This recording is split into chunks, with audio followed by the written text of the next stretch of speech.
Gente, tem uma palavra muito bacana para nós compartilharmos hoje. Eu confesso para vocês que é novidade para mim, Márcio, mas eu nunca vi uma parábola no Velho Testamento e eu descobri essa semana, George. Eu achei que George estava rindo para mim, mas é a máscara. Eu falei, gente, George está com carão, mas é a máscara. Eu dei aquela olhada rápida assim.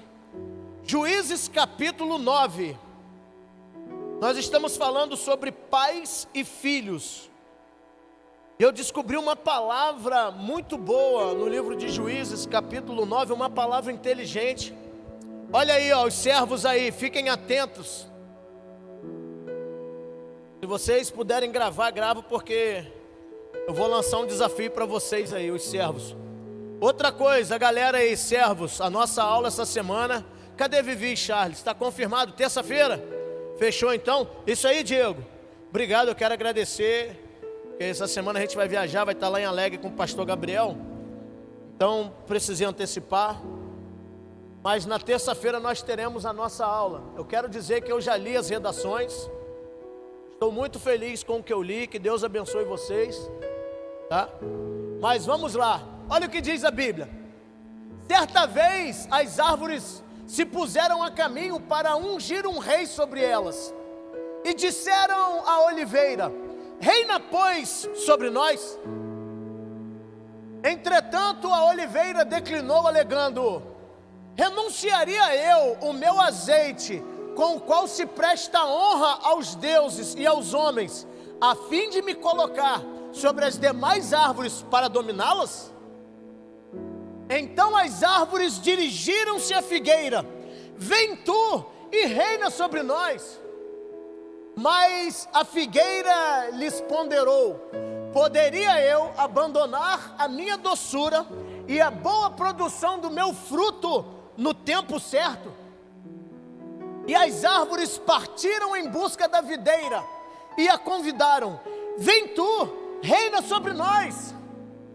Contudo, também a videira lhes afirmou: iria eu deixar de gerar o meu vinho novo, que tanto alegra os deuses e os homens, a fim de erguer-me por sobre as demais árvores para governá-la? Sendo assim, todas as árvores rogaram ao espinheiro: vem tu, reina sobre nós. Então o espinheiro aqueceu, mas advertiu as árvores: se de fato desejais ungir-me rei sobre vós, vinde e abrigai-vos sobre a minha sombra.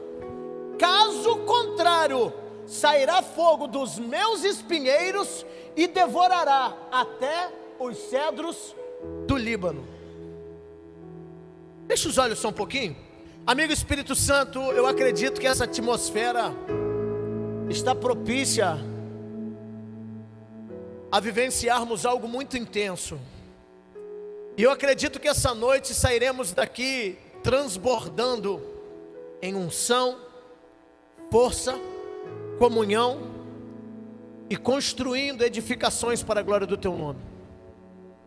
Fique à vontade, esse ambiente é seu. Nós queremos apresentar ao Senhor também a vida do pastor Dalmo, que está naquele leito hospitalar. Entregamos a vida da pastora Helena, de toda a família. Nós cremos no Deus a qual servimos. Eu aproveito, amigo Espírito Santo, para liberar uma palavra de cura física sobre a tua igreja nessa noite.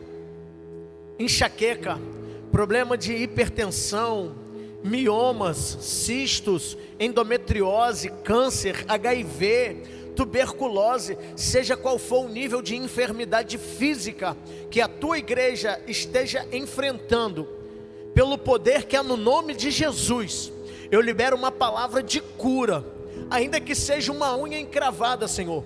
Tu és o Deus que nos criou com um propósito de alcançarmos algo grande. Se essa enfermidade, Senhor, é para tratar a nossa vida, que sejamos tratados, mas que a cura venha. Se essa enfermidade tem sido artimanha do inferno, que volte para o inferno e seja precipitado no mais profundo abismo em nome de Jesus. Mas se é apenas uma debilidade física, que os corpos físicos sejam restaurados pelo poder que é no nome de Jesus.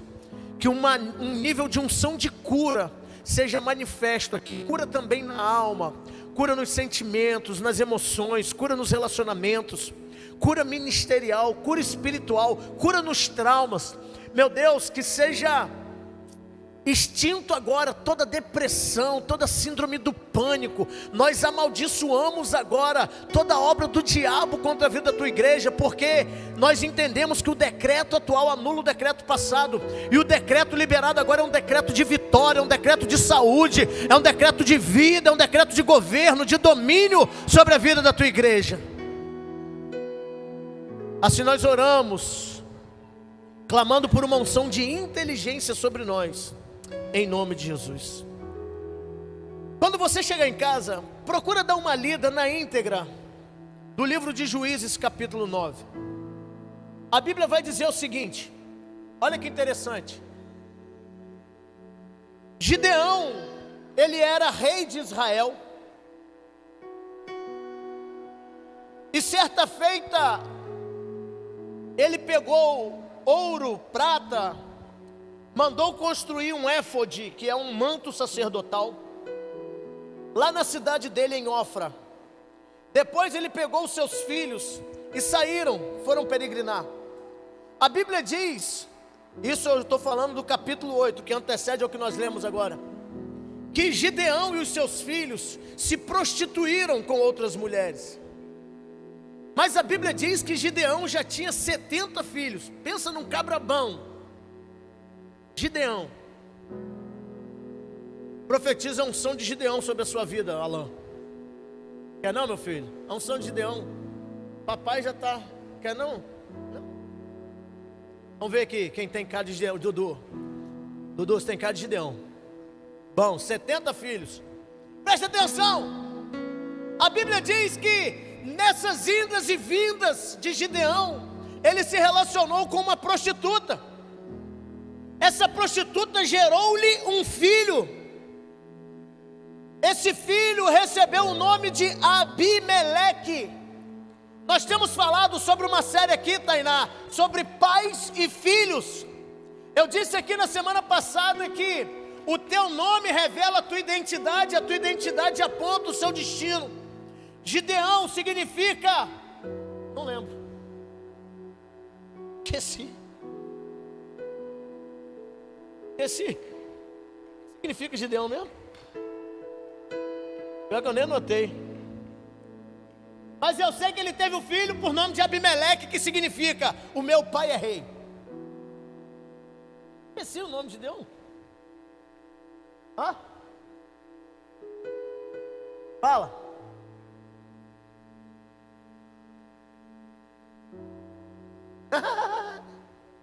Lenhador. É isso. Por quê? Porque a Bíblia diz que Gideão com uma prostituta tem um filho. O nome desse filho é Abimeleque. Meu pai é rei. Só que eu quero que você entenda uma coisa. Filho de peixe só é peixinho dentro d'água, porque filho de crente não é crentinho não. Tampouco filho de pastor, pastorzinho é, a menos que ele se posicione e busque em Deus aquilo que Deus tem para ele. Por que, Márcio? Porque a Bíblia diz que embora o nome dele, Diego, apontasse para uma realeza, Abimeleque nada tinha de comum com o caráter do pai. Olha aí, servos, o caráter é fruto do aprendizado em relação ao ambiente frequentado, aos relacionamentos mantidos e às práticas executadas. A Bíblia diz agora que Gideão morre, capítulo 8 do livro de Juízes. Pode deixar aí, Luan. Gideão morreu. Quando Gideão morreu, o que aconteceu? O filho da prostituta, o filho bastardo Abimeleque, ele pensou assim: bom, o meu pai morreu. Eu tenho, Alex, 70 irmãos legítimos, autênticos.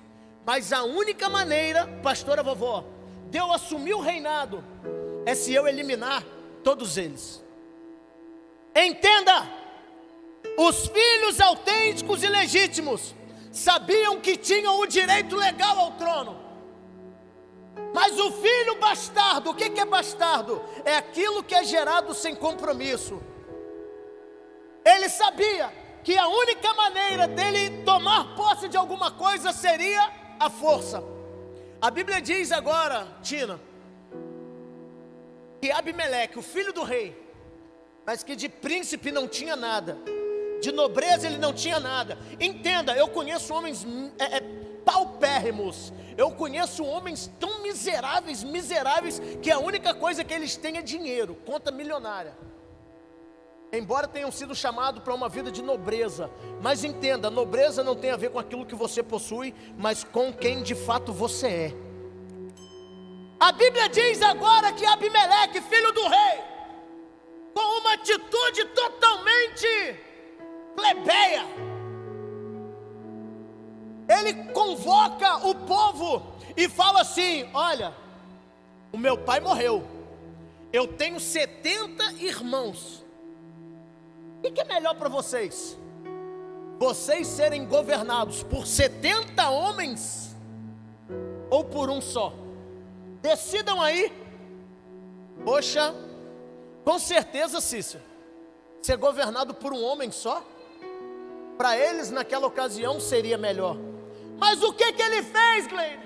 Ele chegou e falou assim: vamos fazer o seguinte, vamos eliminar qualquer possibilidade dos autênticos herdeiros assumirem o trono.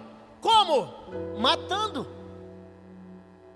A Bíblia diz que Abimeleque, então, o filho do rei, contrata homens maus para matar os próprios irmãos. Por quê? Porque seria a única maneira dele tomar posse daquilo que não lhe pertencia. Eu vou abrir um parênteses aqui. Você já percebeu que existem pessoas que são assim, Glendo?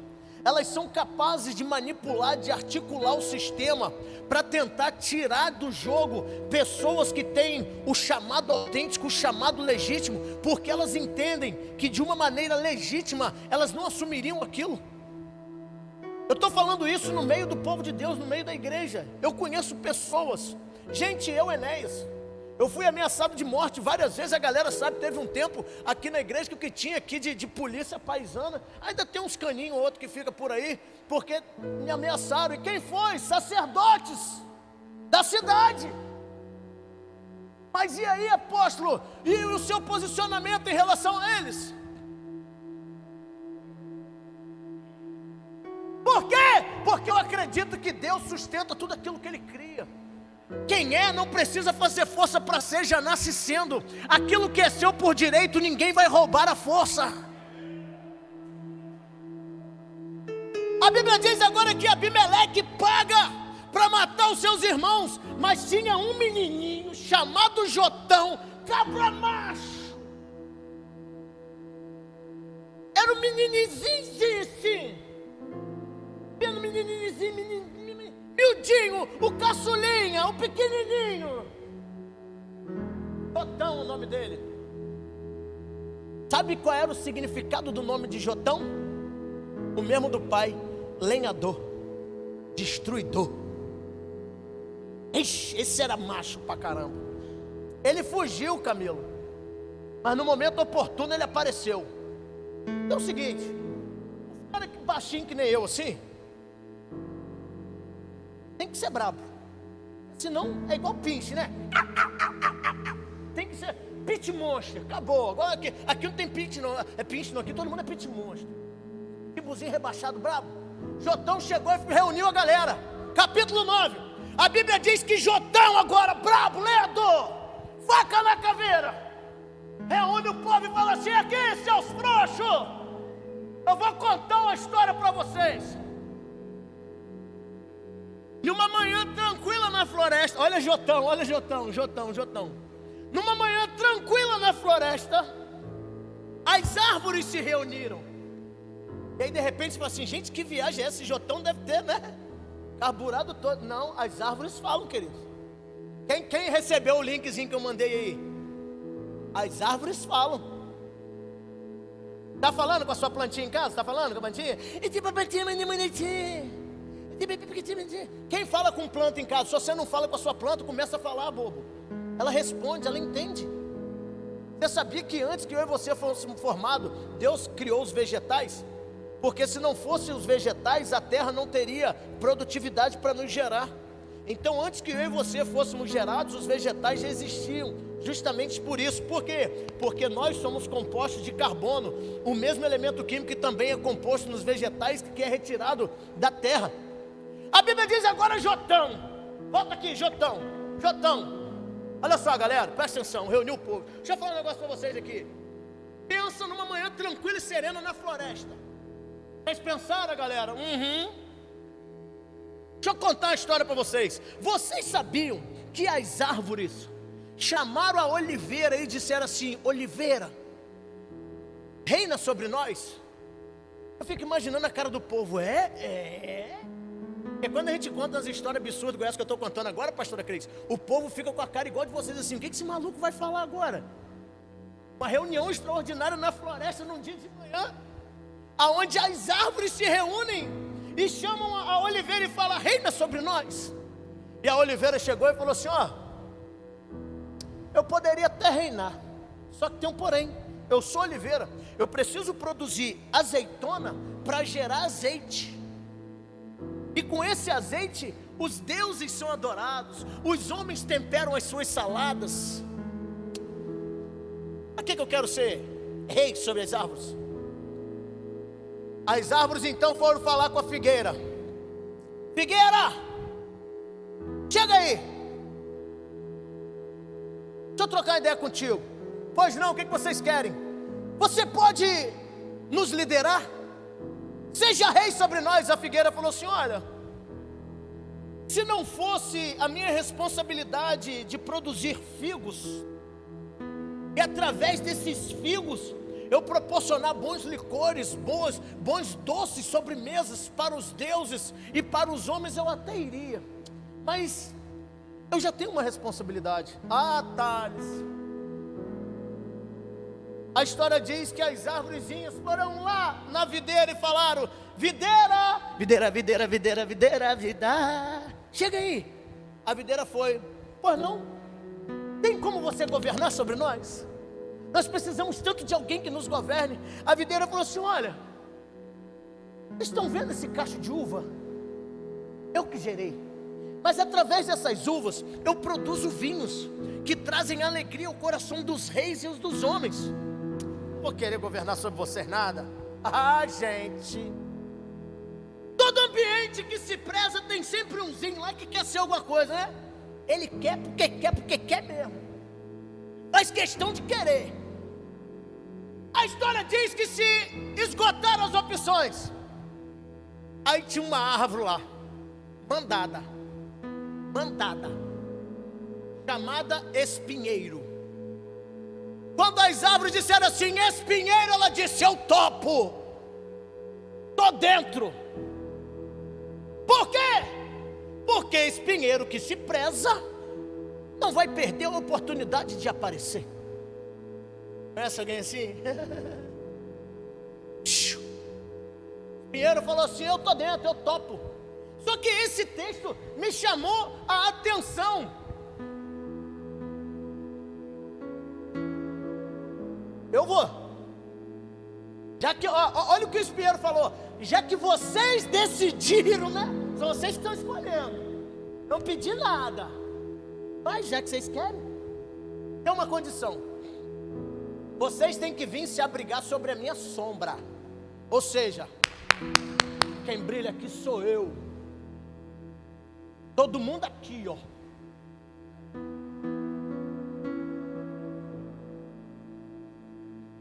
Porque se isso não acontecer, vai sair fogo dos meus espinheiros e devorará quem? Aonde foi nessa parábola do Antigo Testamento que você viu escrito cedros, a não ser que o espinheiro tenha dito: olha, se vocês não permitirem que somente eu apareça, eu vou queimar tudo, principalmente os cedros. Aí isso mexeu com a minha cafurinha. Eu falei: tem alguma coisa, tem caroço debaixo desse lugar. E comecei a fuçar, comecei a estudar sobre árvore, pesquisar. Vamos lá, vamos entender. Primeira coisa que eu entendi, e fica de lição para nós: a nossa geração, assim como essas árvores, elas têm buscado homens que sejam referenciais para as suas vidas, mas nem sempre esses homens querem ser referenciais porque têm as suas prioridades particulares. Ou seja, a nossa geração anda em busca de homens e mulheres que liderem sobre nós, mas nem sempre esses homens e mulheres que foram escolhidos estão dispostos. Por quê? Porque eu tenho os meus afazeres seculares. E aí você cai aonde? Rio Novo. Aí bate aqui, neném. Aí dá de cara com quem? Pedro. Pedrozinho assim, pequenininho. Aí você tem uma madeirinha de paraju, aquela antiga. Um pezinho de câmara, aqueles antigos. Oi, olha pra mim. Isso me chamou a atenção. Por quê? Ouça isso, maestro Ricardo. Essa história aqui me levou a pesquisar sobre as árvores. E o que eu aprendi? Primeiro, uma oliveira sozinha, um ramo, um pé, ela produz, Creon, 0,5 tonelada de óleo por ano. Uma oliveira sozinha. Alguém aí tem sobrenome Oliveira? Além, o Rodrigo tem. Levanta a mão aí quem tem sobrenome de Oliveira. Mas levanta a mão alto. Tá com o catinga embaixo do braço? Levanta o braço. Oliveira, mais alguém? Oliveira. Oliveira produz azeite que quando é prensado libera unção. Figueira, vai, levanta o braço, Alain. Figueira. Os figueira. A figueira, ela produz figos, frutos doces, que através desses doces geram energia, força. Videira. Ninguém? Aí também já é querer demais, né? Espinheiro, tem algum aí? Shhh. Levanta o braço não para não machucar seu irmão do lado. Mas preste atenção! Uma oliveira, ela produz 0,5 tonelada, Ana, de óleo por ano. Imagina um olival inteiro. A nossa geração procura por homens e mulheres que sejam semelhantes à oliveira para governarem sobre elas. Por quê? Porque elas precisam de unção. Só que uma oliveira disse: eu não quero. Por quê? Porque eu sozinha, eu produzo 0,5 tonelada por ano. Gente, olha a mentalidade. A nossa geração tem dependido de homens e mulheres que apontem o destino, mas os tais preferem não fazer. Por quê? Porque têm as suas prioridades particulares. Elas preferem sozinhas produzir 0,5 tonelada de unção por ano do que unir o olival inteiro. E aí, meu filho, vai ser enxurrada de unção para tudo que é lado. Nada a ver com o que eu preguei 18 anos. É por isso que eu chego em casa e vou ver o culto para ver o que foi que eu falei. Só que, lendo isso aqui, nós vamos ver que a oliveira, a figueira e a videira foram convidadas. A oliveira, Guedes, produz unção. A figueira, força, energia. A videira, comunhão. Mas elas não quiseram. O que aconteceu? O espinheiro estava ali. Eu quero que você entenda: homens e mulheres que não assumem o posicionamento em Deus correm o risco de serem liderados, governados, apacentados por pessoas desalinhadas ao propósito de Deus para as suas vidas. O que eu quero que você entenda, que quando você não se posiciona no chamado de Deus para a sua vida, você, a sua casa, os seus filhos, a sua geração, corre o risco de ser pastoreada ou liderada por homens que nada tem a ver com o propósito de Deus para a sua vida. Se eu não me engano, Provérbios capítulo 29, versículo 2 diz que quando os justos governam, o povo se alegra, mas quando os ímpios, os perversos governam, o povo fica aflito. Por quê? Porque tem homens e mulheres com autenticidade de chamado para governar, que preferem priorizar os seus afazeres. Eu não posso, eu tenho a minha empresa, eu tenho o meu negócio. E aí sabe o que acontece? Aqueles que nada tem a ver com o propósito de Deus se levantam e fazem aquilo que você deveria fazer. Mas fica tranquilo, isso só acontece na floresta de Juízes. Mas aonde foi que eu fiquei curioso? Porque o cedro, que está lá em Juízes aí, garoto, não tinha nada a ver com a história. E aí, eu fui estudar esse negócio e pesquisar. Sabe quem é o espinheiro? É uma das espécies de figueira que existe. Existem 755 espécies de figueira. Só que o espinheiro é uma figueira cujo seu nome científico é sicômoro. Quem lembra da árvore que Zaqueu subiu? Quem lembra? Sobe! Zaqueu subiu para ver Jesus. Só que a Bíblia diz que tinha espinhos, né? Era um sicômoro. O sicômoro é um tipo de figueira. Só que, qual é a diferença do sicômoro para uma figueira comum? O sicômoro é uma figueira que não produz bons frutos, mas é uma figueira. Eu quero que você entenda que num pomar existirão todos os tipos de árvores, mas o que vai distinguir uma das outras nem serão tantos os frutos, porque os frutos do sicômoro e os frutos da figueira são semelhantes. Então o que é que vai diferenciá-los? A qualidade. Quer ver uma coisa? Amós capítulo 7. Amós capítulo 7, versículo 14. Amós capítulo 7, isso, Amós capítulo 7, versículo 14. Eu escrevo tanta coisa e não falo nada, está aqui. Diante disso, eis que Amós respondeu a Amazias: eu não sou profeta, nem filho de profeta, não faço parte de nenhuma escola de profetas. Eu sou apenas um criador de gado e faço colheita de sicômoros, figos. Aqui a Bíblia prova para mim e para você que o espinheiro é uma classe de figueira, porém que produz frutos não comestíveis. Será que toda árvore aqui nessa floresta produz frutos comestíveis? Mas há uma semelhança muito grande. E outra, uma figueira convencional também tem os seus espinhos. Então vamos lá, o sicômoro é o primo mais próximo da figueira. Apenas o que vai diferenciá-las é isso aqui. Aí, olha o que Amós está dizendo. Olha, eu sou criador de gado e faço colheita de sicômoros, figos silvestres. Mas como? Sabe o que ele fazia? Ele passava no pomar e feria. Essa maneira a qual os cultivadores de figo nessa época aí faziam. Eles passavam nos pomares e iam abrindo rasgos nos frutos, Márcio. Por quê?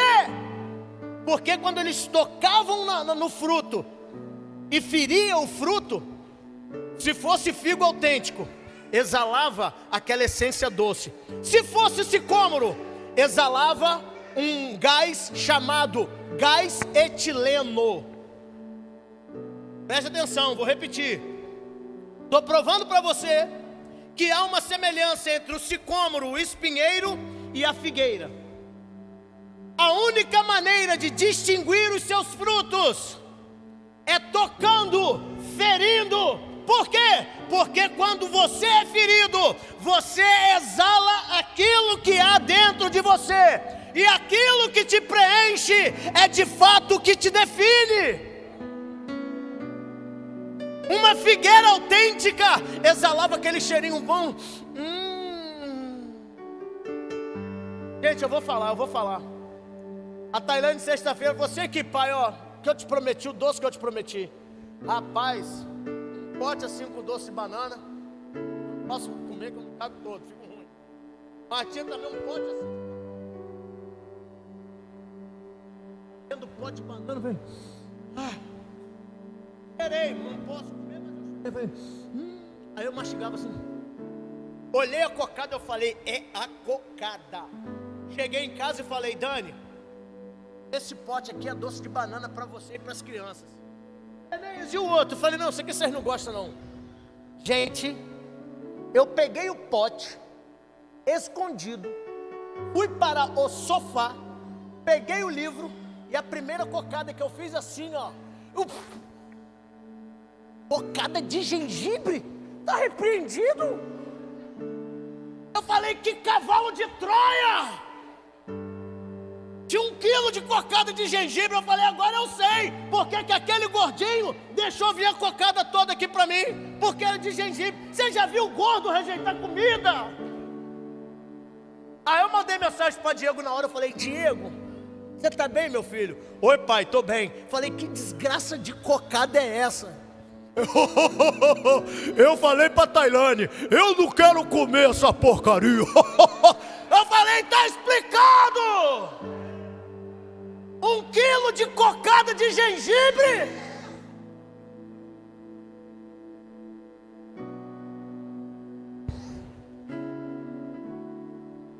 Mas eu recebi de bom coração, porque mais importante do que aquilo que você dá é a maneira qual você dá.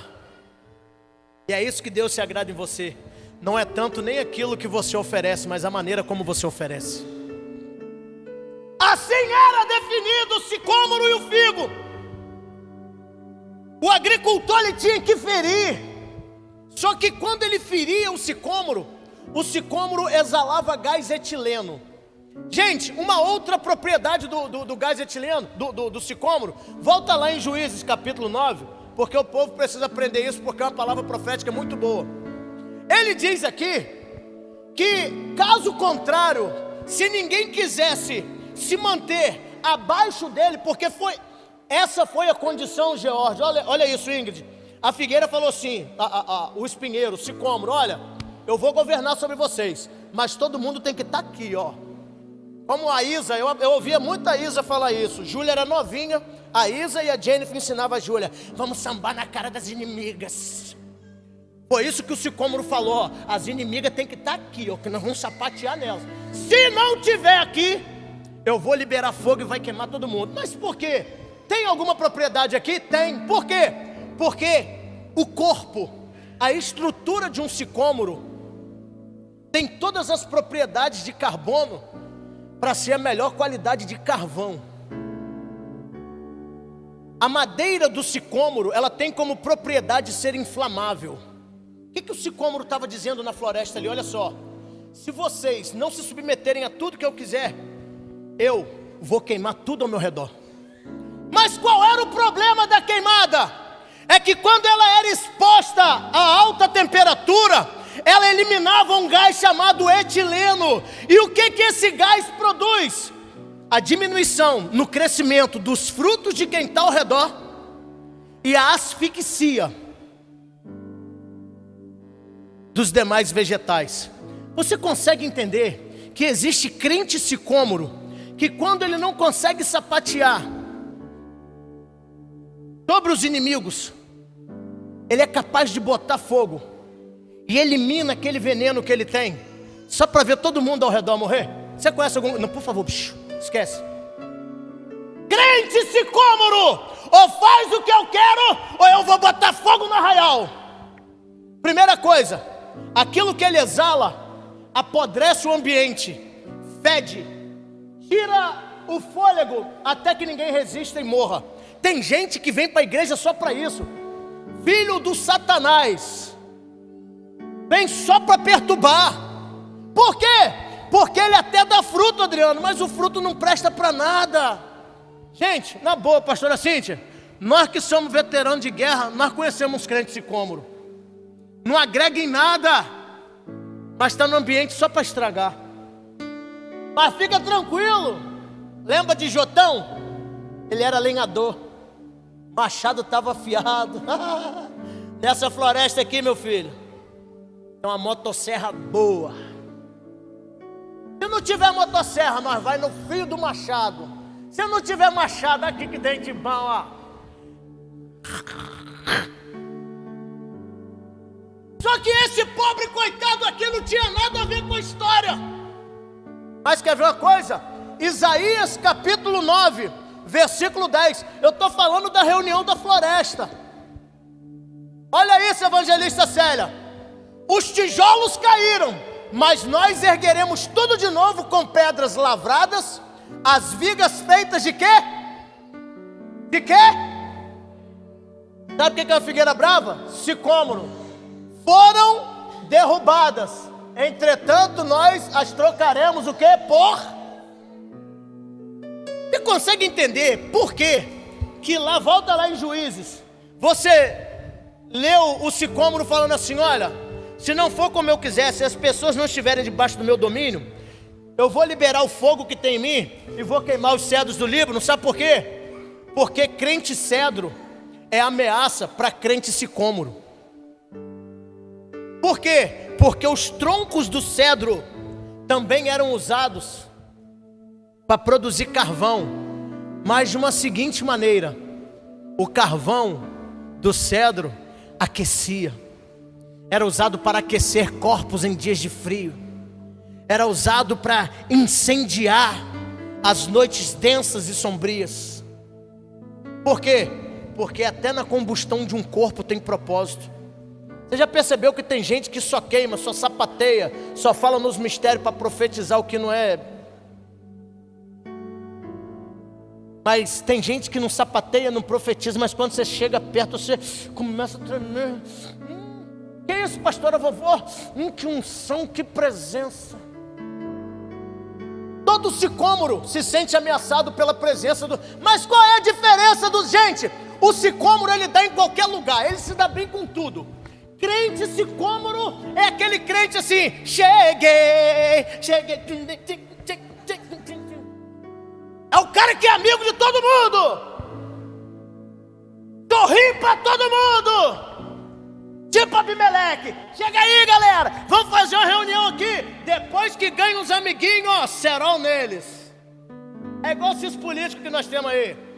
Época de eleição, vai lá, te oferece R$100, um tijolo, passa, deu as costas, ó, toma ali lockdown, e corta não sei o que, e pai!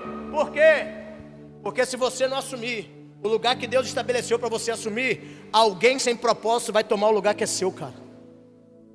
Eu preciso terminar, mas entenda. Sicômoro, ele nasce em qualquer lugar, se dá bem em qualquer ambiente. Por quê? Porque ele é ruim até nisso. Mas o cedro não. O cedro, ele é originário, sabe onde? Do Líbano. Pensa, se alimenta só de coisa rara. O cedro vive nas montanhas, nos lugares altos, brisa fresca. Só que tem uma grande propriedade: é tão forte, tão resistente quanto o sicômoro. E o sicômoro sabe que aonde tem cedro, ele não vinga. Deixa eu falar uma coisa para você. De repente você não está entendendo nada do que eu estou te falando. Quando as árvores se reuniram e foram falar com a oliveira, com a figueira e com a videira lã, elas foram pedir socorro. Por favor, cuida de mim, Alex. Deixa Deus te usar para me dar destino. Só que a oliveira, a figueira e a videira tinham prioridades particulares que não tinham nada a ver. Ou seja, eles não estavam dispostos a trocar a carreira solo pelo bem de uma geração. O que Deus está falando aqui nessa noite: Deus quer ativar homens e mulheres com unção, força e comunhão, que estejam dispostos a trocar a carreira solo pelo bem de toda uma geração, para conduzi-los a um destino de propósito. Mas e se eu não quiser? Problema, dane-se. Alguém ruim vai fazer o que você se negou a fazer. E aí não adianta chorar não. Por quê? Quando a oliveira disse não, a figueira disse não, a videira disse não, o espinho falou: tô dentro, mas é do meu jeito. Deixa eu falar uma coisa: chegou a hora de você levantar, sacudir a poeira, dar a volta por cima. Está na hora de você tomar posse da autoridade que Deus te deu. Está na hora de você falar assim: ó, Satanás, aqui não, cabrunco. Quem manda nesse negócio aqui sou eu. Você rala da minha casa, rala do meu casamento, rala da minha saúde, rala da minha finança. Sabe por quê? Porque se você botar muita bronca de espinheiro, eu sou um lenhador brabo.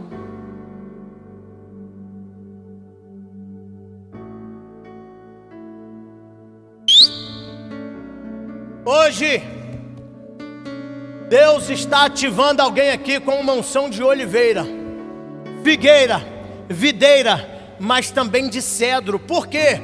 Porque o cedro, ele não exala a mesma essência da oliveira, não manifesta a mesma força da figueira, nem tampouco extravasa a comunhão da videira, mas é forte, resistente, o suficiente para edificar templos e habitações para uma nova geração.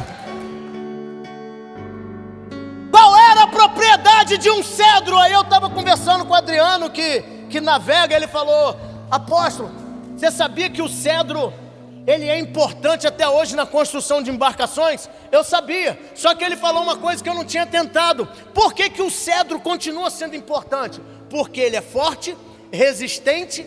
Ele é forte. Como é que é, Adriano? Tá falando?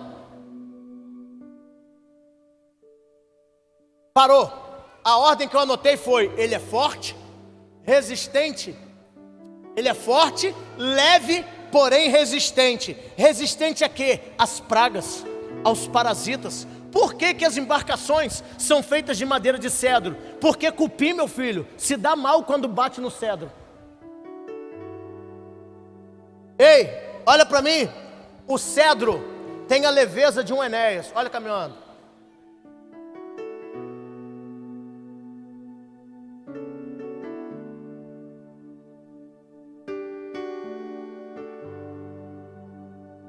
Ele é forte,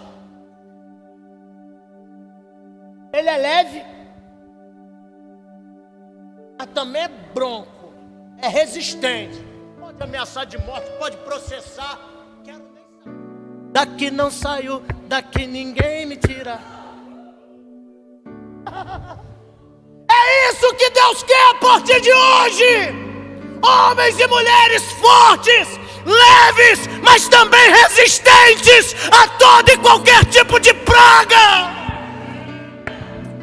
Aí esses aqui mandadão, que só tem aparência, faz benzinho. Se não fizer o que eu quero, eu queimo todo mundo. Ah, meu filho. Aí o tal do Jotão falou assim: aqui não queima não.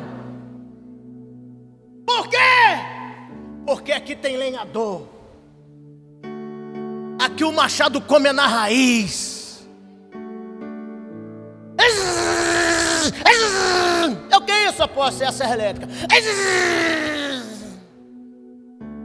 Pode ser assim. É o serrote.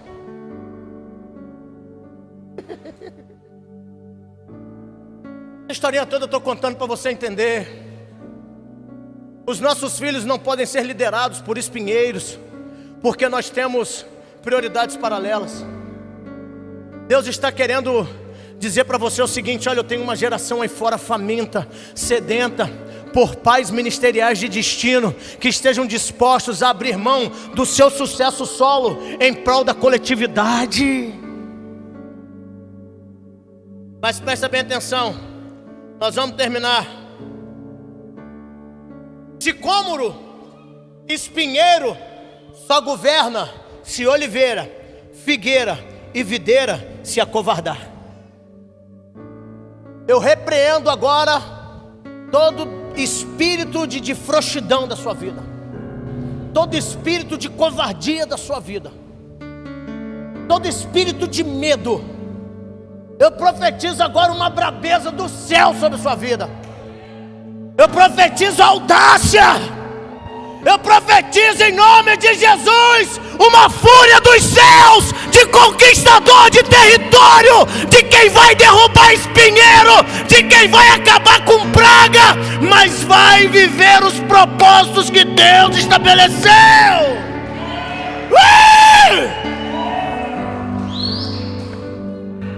Vamos embora? Luan, versículo 53 desse livro aí. Eu não falei no culto das 18 horas, mas o Espírito Santo me lembrou agora. A Bíblia diz que isso é apenas uma parábola que você encontra no Velho Testamento. Quem contou isso? Jotão. Ele falou: olha, teve essa reunião na floresta, aconteceu tudo isso. Só que quem representava Diácono Diego, o espinheiro? Abimeleque, o filho do rei, o cara que matou geral, João, o cara que passou por cima de todo mundo para assumir um lugar usurpado. Só que diz a Bíblia no versículo 53 o seguinte. Volta o 54 só para eu ver.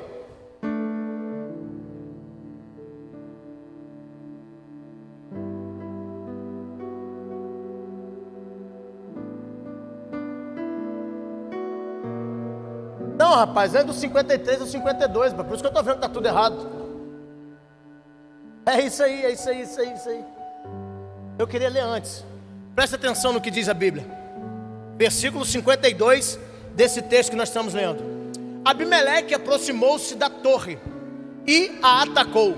Ao chegar próximo da porta da torre para lhe atear fogo, olha isso, uma mulher jogou sobre ele uma pedra de moinho, que o atingiu aonde? Rachando-lhe o... Volta no 52, para nós encerrarmos. Abimeleque, o sicômoro, o espinheiro, ele se aproximou da torre. Torre significa lugar de vigia, lugar de oração. Mas a Bíblia diz que ele atacou, ele se aproximou e atacou. Só que quando ele chegou próximo da porta, o que é porta? Porta é aquilo que dá acesso. Evangelista Jack, por favor, entre pela porta. Cortou o cabelo, hein, Ney? Tá bonito, hein? Passa aí o álcool. Passou? Agora sai pela porta. Sai. Evangelista Jack, entra pela porta. Jack, sai pela porta. O que é porta? É aquilo que determina se você está dentro ou fora. Porta significa acesso. Presta bem atenção. Ele atacou a torre. Só que ele tentou adentrar nos acessos. Só que tem um lance. O que ele ia fazer? O que ele sabe fazer de melhor: queimar, destilar veneno, destruir. Só que tem um porém, 53. A Bíblia diz que tinha uma mulher lá em cima. Eu já ensinei aqui nessa igreja. Quando a Bíblia fala sobre a mulher, e a mulher não tem nome próprio, a mulher representa. A Bíblia diz que a mulher pegou uma pedra de moinho. Todo mundo sabe que moinho é igual um catavento. É aquilo que faz girar para gerar energia, sim ou não? A pedra de moinho é aquela que fica lá no fundo do moinho. Ou seja, a mulher foi lá na fonte das águas e pegou o quê? Quando ele se aproximou, ela foi na cabeça e... Puf. Mas interessante é que a Bíblia diz que ela atingiu a cabeça e rachou o crânio. Cabeça, arquitetura, plano, governo, crânio, autoridade. Sabe o que a Bíblia está dizendo aqui? Que todas as vezes que o espinheiro tentar atacar os acessos que nos levam à torre de vigia, a igreja vai usar os fundamentos para aniquilar toda a autoridade e destruir qualquer domínio e qualquer governo que venha sobre ela. A Bíblia diz que a pedra é fundamento. O fundamento é a palavra. A Bíblia diz que uma mulher, e eu quero assim profetizar a igreja, de punho dos fundamentos, posicionadas na torre de vigia, acertarão o alvo de uma só vez e destruirão qualquer projeto do diabo no intuito de roubar de você aquilo que Deus estabeleceu para você. Acabou acabou o macho. Sabe por quê? Porque se a oliveira, se a figueira, se a videira não se posicionar, a igreja que caminha em unidade, que tem os fundamentos em mãos, estão aptas e preparadas a acabarem com qualquer planejamento do diabo, trazendo a vitória para todo aquele que caminha ao lado. Eu queria